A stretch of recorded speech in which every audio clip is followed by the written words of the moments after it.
আসসালামু আলাইকুম রহমতুল্লাহ বরকাতুহু। সম্মানিত শাইখ,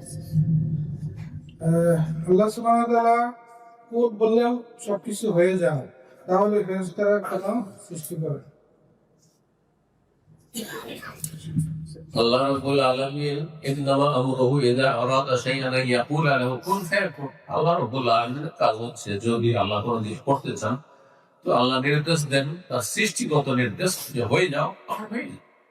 হ্যাঁ, কিন্তু আল্লাহ তাআলা বিভিন্ন দায়িত্বে, বিভিন্ন ডিউটিতে অসংখ্য ফেরেশতা কেন লাগিয়ে রেখেছে? অনেক মারেজ। তার মধ্যে একটি হচ্ছে মানব জাতির শিক্ষা। আল্লাহ ইচ্ছা করলে দুনিয়ার সবকিছু, শুধু কোন শব্দ হয়ে যাও, সবকিছু চলতো, সবকিছু আবার চলতে থাকতো। কিন্তু রোগ কবজ করার জন্য মালাকুল মুহাম্মদ, ওহী পাঠানোর জন্য জিবরাইল আলাইহিস সালাম, এই বৃষ্টি বর্ষণের জন্য, রুজি বন্টনের জন্য মিকাইল ইত্যাদি, এই সংখ্যান আমল নামা লেখার জন্য ফেরেশতা।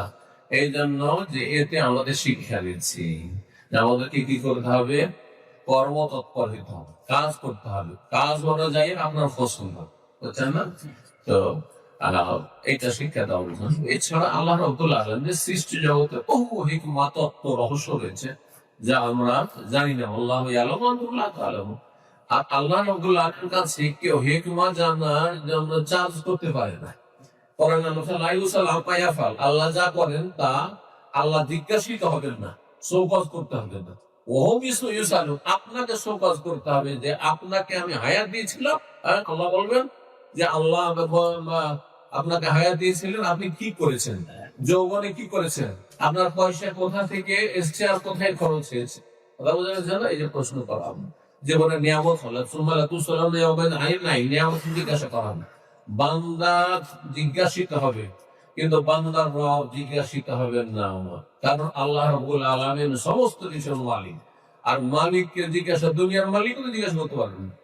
আচ্ছা, আপনার কোম্পানির বসকে যদি জিজ্ঞাসা করেন বা জিএম কে জিজ্ঞাসা করেন যে আজকে এটা ডিউটি কেন, কেন এটা আগামী মাস করলে হয় না, কালকে ওইটা করবো, আজ অন্যটা করি, বলবে তোমাকে শোকজ করতে হবে আজকে, কেন তোমাকে এখানে যেতে বলছে সেখানে, ঠিক কিনা? জি, দুনিয়া মিশাল দিয়ে দুনিয়ার উদাহরণ দিয়ে বুঝতে পারছেন। জি।